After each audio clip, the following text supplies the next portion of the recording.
आज हम पढ़ेंगे जावा स्क्रिप्ट आउटपुट। ठीक है, पिछले वीडियोस में हमने क्या क्या पढ़ लिया है। इंट्रोडक्शन पढ़ लिया जावा स्क्रिप्ट का, हिस्ट्री पढ़ ली जावा स्क्रिप्ट की, उसके बाद हमने डोम पढ़ा, डॉक्यूमेंट ऑब्जेक्ट मॉडल। ठीक है, दूसरी वीडियो में। फिर तीसरी वीडियो में हमने क्या पढ़ा था, तीसरी वीडियो में हमने पढ़ा था इंटरनल जावा स्क्रिप्ट, एक्सटर्नल जावा स्क्रिप्ट। ठीक है, आज हम पढ़ेंगे जावा स्क्रिप्ट को, जावा स्क्रिप्ट आउटपुट को स्क्रीन पर HTML डॉक्यूमेंट में डिस्प्ले कैसे करते हैं with the help of Java script. ठीक है, तो जावा स्क्रिप्ट के आउटपुट को डिस्प्ले करने के कुछ पॉसिबिलिटीज हैं जो मैं बता देता हूं।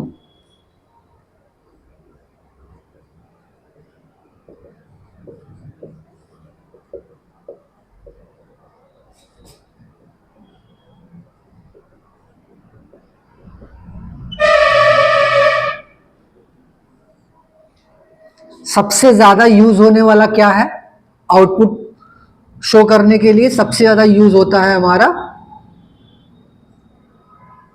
इनर HTML और इनर टेक्स्ट। ठीक, ये हमारा सबसे ज्यादा यूज होता है। ठीक है, उसके बाद एक हमारा होता है डॉक्यूमेंट डॉट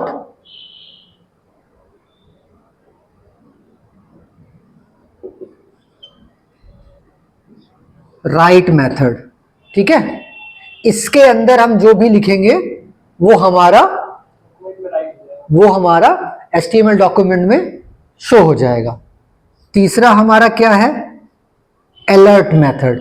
अलर्ट मतलब विंडो डॉट अलर्ट। ठीक है, इस अलर्ट के अंदर हम जो लिखेंगे वो हमारा एक डायलॉग बॉक्स ओपन होगा जिसमें वो हमें अलर्ट के तौर पे दिखाएगा। ठीक है, और जब हम ओके करेंगे तब वो हटेगा। ठीक, इसका यूज बहुत होता है कब, जैसे जब हम कोई चीज डिलीट करते हैं तो वो हमसे परमिशन मांगता है, do you want to delete. जब तक आप ओके नहीं करोगे उस चीज को डिलीट नहीं होगा ना, तो एक अलर्ट पॉपअप आता है इसको यूज करने पर। और हमारा चौथा क्या है, कंसोल डॉट लॉग। इस लॉग के अंदर जो लिखोगे वो हमारा कहां दिखेगा, जो हम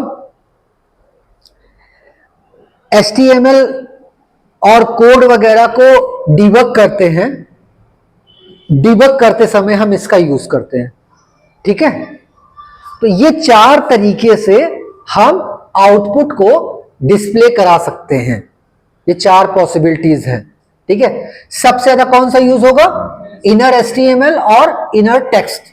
ठीक है, उसके बाद डॉक्यूमेंट डॉट राइट, ये भी हम यूज नहीं करते, बस चेक करने के लिए इसको यूज करते हैं कि आउटपुट मिल रहा है कि नहीं मिल रहा है।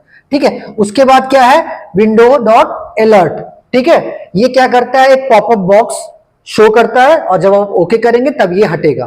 ठीक है, और चौथा क्या है, कंसोल डॉट लॉग। ये जावा स्क्रिप्ट कोड को डिबग करने के लिए यूज होता है। ठीक है, डिबगिंग के लिए यूज होता है। तो चलिए इसको वन बाय वन समझते हैं।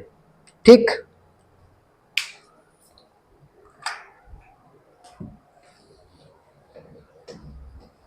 सबसे पहले हम कौन सा देखते हैं, अपना इनर HTML और इनर टेक्स्ट। ठीक, अब इनर HTML या इनर टेक्स्ट को हम कैसे यूज करते हैं, मैंने पहले भी करके बताया है। इसको यूज करते हैं, पहले हमको HTML एलिमेंट को एक्सेस करना होगा। एक्सेस के लिए क्या यूज करेंगे, आईडी का, एक आईडी लगाएंगे उस एलिमेंट में। तो चलो मैं क्या लेता हूं, एक P ले लिया जिसकी आईडी है P1। ठीक है, इसमें लिखा हुआ है पैराग्राफ 1 और मैंने P टैग को क्लोज कर दिया।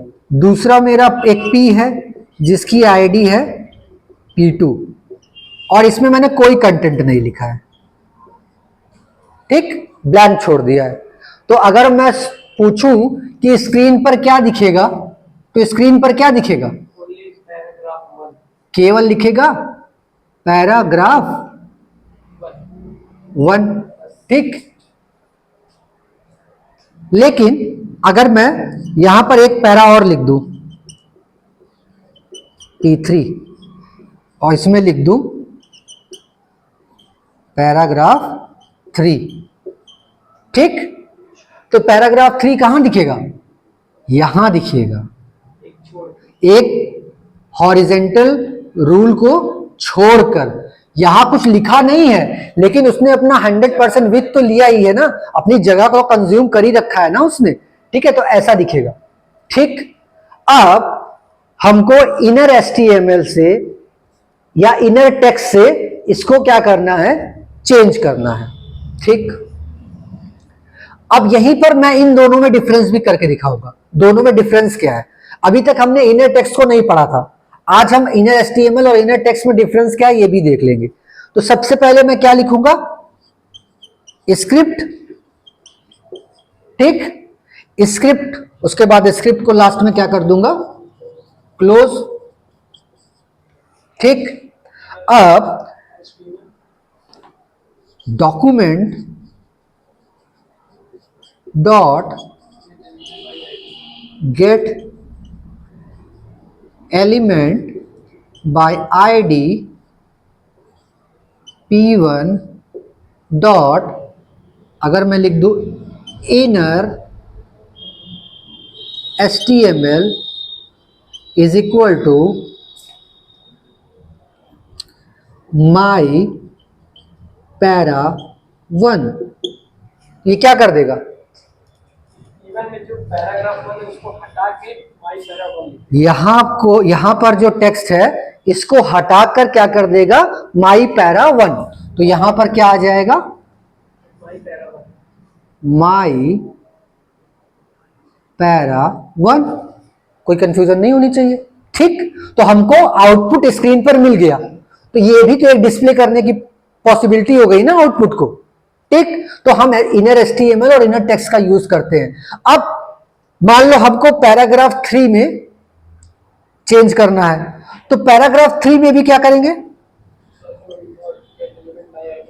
Document dot get element by ID P3 dot, इस बार टेक्स्ट से करेंगे, इनर टेक्स्ट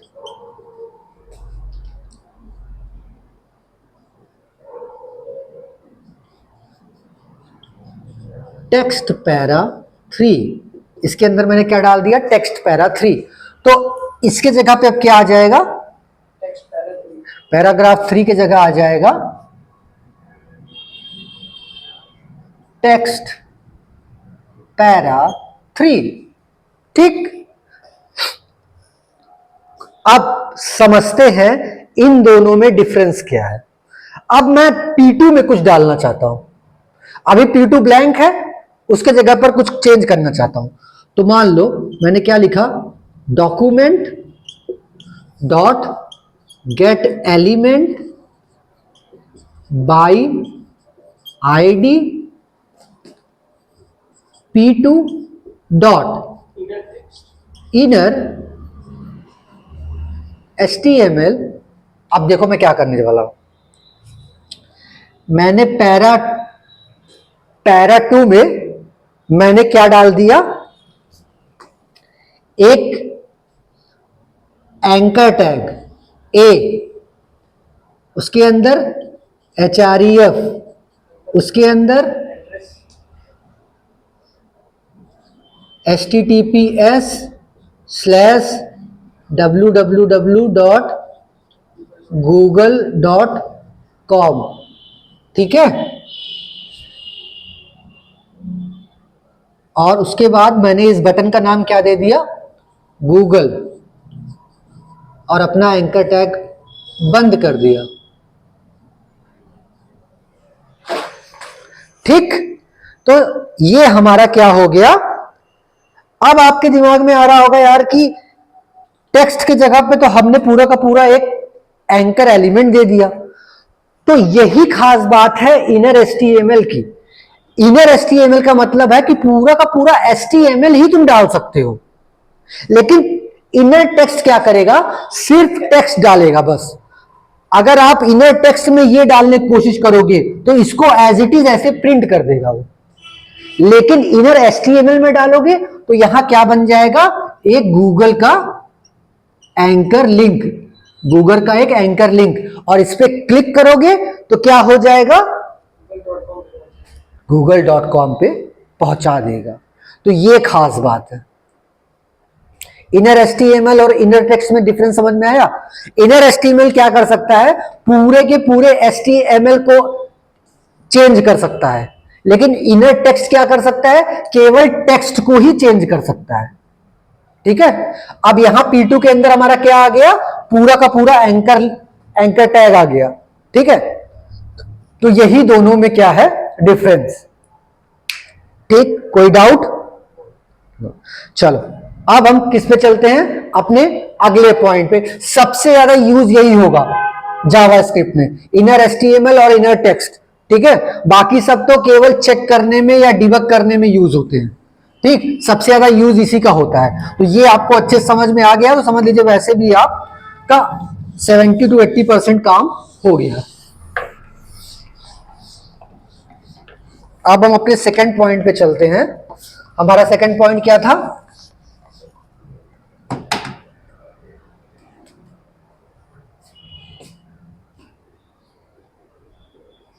सेकंड पॉइंट क्या था हमारा, डॉक्यूमेंट डॉट राइट मेथड। ठीक, ये हमारा दूसरा तरीका है आउटपुट दिखाने का। ठीक है, तो अब इसमें क्या होता है, जो कुछ भी आप इस राइट फंक्शन के अंदर लिख दोगे, राइट मेथड के अंदर लिख दोगे, वो आपका स्क्रीन पर डिस्प्ले हो जाएगा। जैसे मान लो हमने HTML लिखा है H1 माई हेडिंग, ठीक है 1, और हमने H1 बंद कर दिया। उसके बाद हमने एक P लिखा है माई पैराग्राफ 1, फिर P क्लोज कर दिया। अब इसके नीचे मुझे जावास्क्रिप्ट की मदद से कुछ स्क्रीन पे शो करना है, तो क्या लिखेंगे, स्क्रिप्ट टैग के अंदर ही तो जावास्क्रिप्ट लिखेंगे।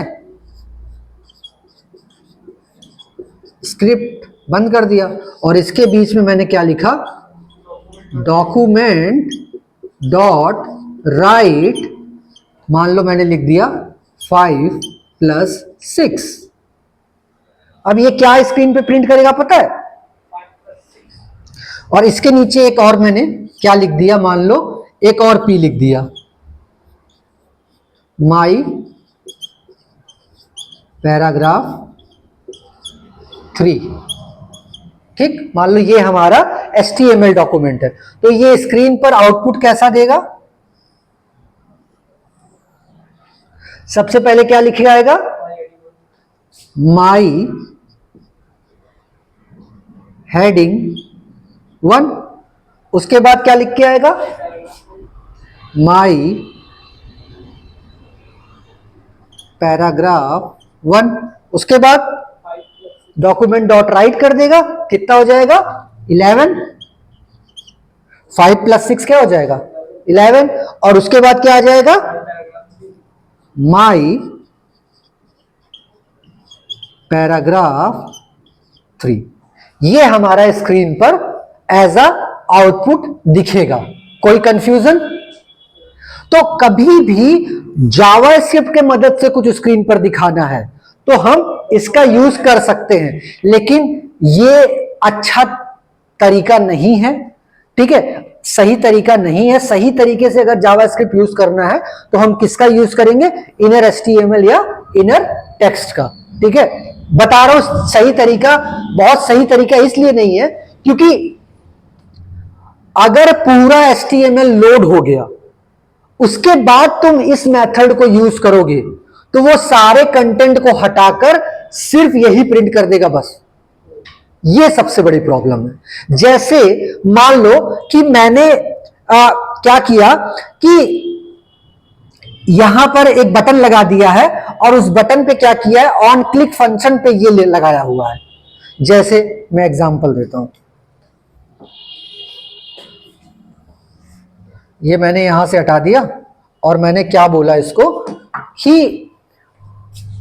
एक हमने बटन ले लिया है, ठीक है, और उसमें हमने क्या दे दिया है, HREF दे दिया है, ठीक है, मतलब कुछ उसको लिंक दे दिया है और एक फंक्शन यूज किया है ऑन क्लिक।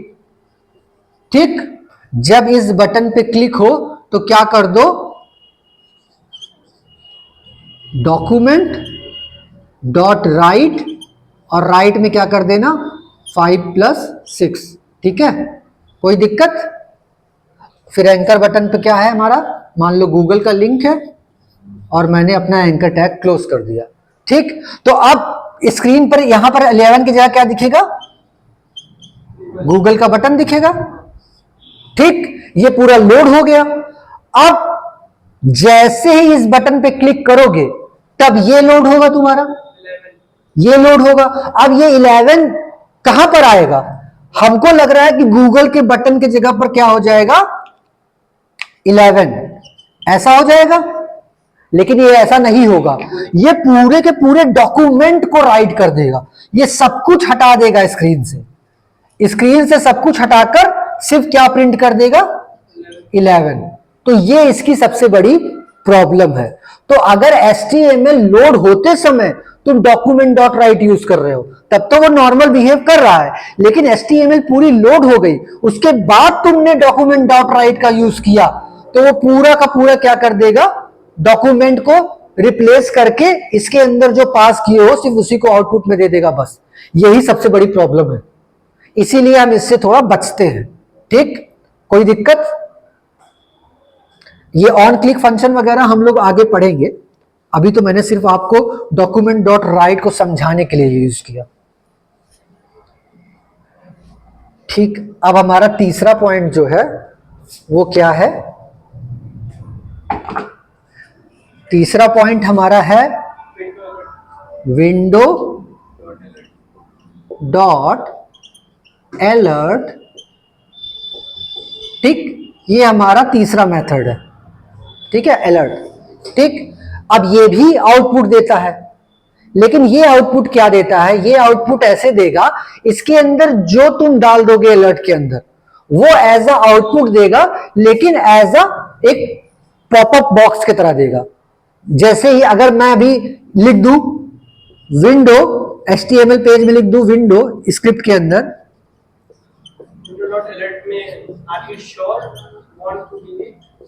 अच्छा विंडो डॉट अलर्ट मैं क्या कर दूं, मान लो 10 इंटू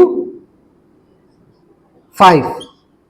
ठीक, ये क्या क्या प्रिंट करेगा पता है, जैसे ही तुम रन करोगे यहां पर एक पॉपअप बॉक्स ऐसे खुल जाएगा और उसमें क्या लिखा रहेगा 50। ठीक, और यहां पे एक ओके बटन रहेगा, जब ओके करोगे तब ये पॉपअप बॉक्स हट जाएगा, फिर रिफ्रेश करोगे फिर ऐसे खुलेगा, फिर ओके करोगे फिर हटेगा। तो जब भी ये पेज लोड होगा ये सीधा इसको अलर्ट करके ऐसे पॉपअप बॉक्स नीचे निकलेगा, तुम ओके करोगे तो हटेगा। ये विंडो डॉट अलर्ट ज्यादातर यूज होता है जब हमें कोई परमिशन चाहिए होती है। जैसे आपने अक्सर देखा होगा नोटिफिकेशन जब आता है तो नोटिफिकेशन के लिए क्या आता है, एक पॉपअप बॉक्स आता है, पूछता है कि क्या मैं आपका कैमरा एक्सेस कर सकता हूं, तो आप ओके करते हो तो दे देता है, ब्लॉक कर देते हो तो हट जाता है। इस तरह की चीजों में यूज होता है। जैसे आप कोई भी चीज डिलीट कर रहे हो तो आपसे पूछता है do you want to delete, तो वैसे ही एक पॉपअप बॉक्स खुलेगा, उसमें ओके रहेगा कैंसिल रहेगा, कैंसिल कर दोगे डिलीट नहीं होगा, ओके कर दोगे तो डिलीट हो जाएगा। वहां पर हम अलर्ट का यूज करते हैं। अब समझते हैं विंडो क्या, अभी तक तो हम डॉक्यूमेंट यूज कर रहे थे, यहां पे विंडो क्यों यूज किए, ये भी हमारे मन में सवाल आना चाहिए। तो विंडो क्या है, विंडो जावा स्क्रिप्ट का विंडो जावा स्क्रिप्ट का ग्लोबल स्कोप ऑब्जेक्ट है, मतलब इसको हर जगह एक्सेस कर सकते हो, ग्लोबल है ये, बाय डिफॉल्ट बना दिया गया है। इस इससे तुम इस क्लास से कुछ हर चीज को एक्सेस कर सकते हो।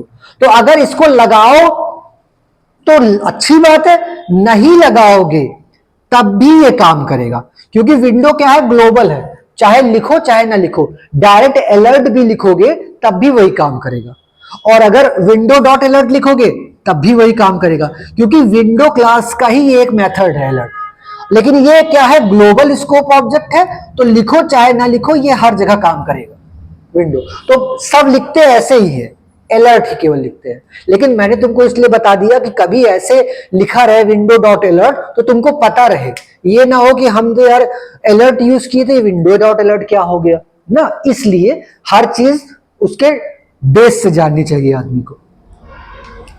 ठीक, अब हमारा लास्ट पॉइंट क्या है डिस्प्ले करने का, हमारा फोर्थ पॉइंट है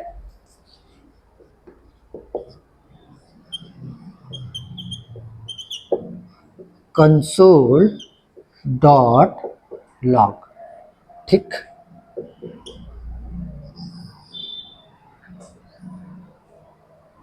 अब कंसोल डॉट लॉग क्यों यूज होता है? कंसोल डॉट लॉग होता है जावास्क्रिप्ट कोड को डीबग करने के लिए।